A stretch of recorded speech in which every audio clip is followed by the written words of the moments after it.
So now, this is the last question. In November of 2005, a comprehensive agreement was reached on a plan to close the living standards gap between Aboriginal people and the rest of Canada at a historic First Ministers' meeting with Aboriginal leaders in Kelowna.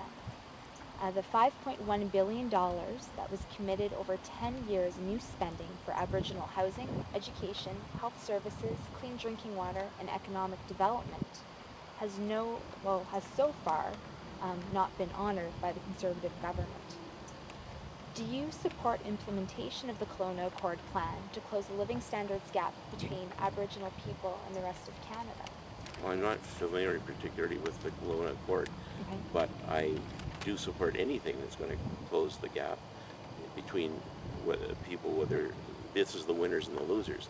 And the Aboriginal people in Canada typically have been treated like losers, and they have been excluded from participation, and I support fully anything that's going to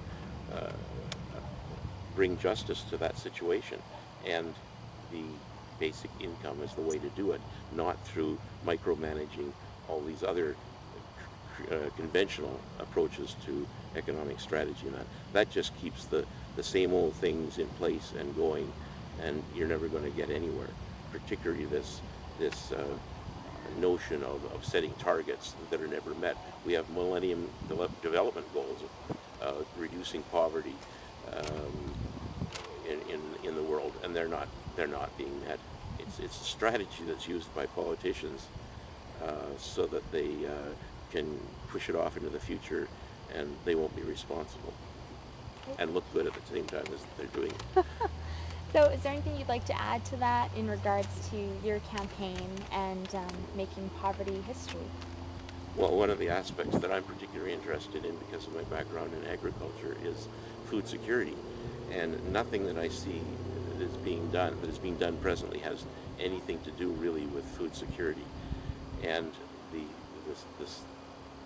central approach to food security has to be localism, producing food locally. Localism is a future, not globalism. The globalism has created the global warming problem. We're moving food all over the place. We have Manitoba carrots going down to California, passing California carrots coming to Safeway in Winnipeg. This is nuts. This is just shuffling the stuff around, and it's all subsidized by fossil fuels. So the solution to that is to stop moving stuff around the earth. There's an old, you won't remember this movie, but there was a movie called High Society, I think it was. Okay. Frank Sinatra sang a song called High Hopes. It was about this ant that thought he could move a rubber tree plant, and the chorus in the song was, oops, there goes another rubber tree plant.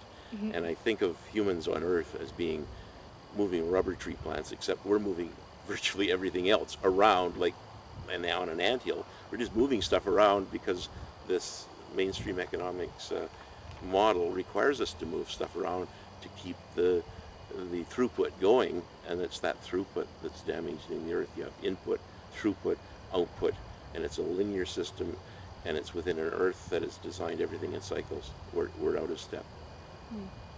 Great. Well, thank you very much. You're welcome. I learned a little something too. Anytime yes, you're ready. The context within which the poverty is taking place is get stage fright. That's all right. We can edit. We have for the last several hundred years designed an economic system that is out of step with the way nature designs its economy. The earth has an economy that's designed in everything in cycles, material cycles. They're all closed, and over the last 300 years or so, we've broken these cycles systematically. And one of the big problems is our worldview. Stephen Harper and the neoliberal economists see the economy as being the big picture, the big surrounding thing, and the environment is a small segment that is to be dealt with and got off the table as quickly as possible so you can get on with running the economy. Herman Daly's a World Bank economist who tried to get this idea that I'm going to be telling you about across to the World Bank economists. He spent almost a decade, and he finally gave up, and he left writing an essay called Farewell to the World Bank. And he said that the Earth's economy is the large piece, and the human economy is a small area within that, but growing bigger, hence the problem. The human economy looks upon Earth as empty, and we're going to fill it with stuff. And it's that producing the stuff through the input, throughput, output that's causing a lot of our problems. And the human economy is a small part of Earth's economy. And the World Bank economist said, well, that sounds very nice, but it's not the right way to look at it. And that's why he wrote his essay, Farewell to the World Bank, and he went on, and he's one of the founders of what's called ecological economics. And that's where you see the human economy in its proper perspective, is within the Earth's economy. That's essentially it.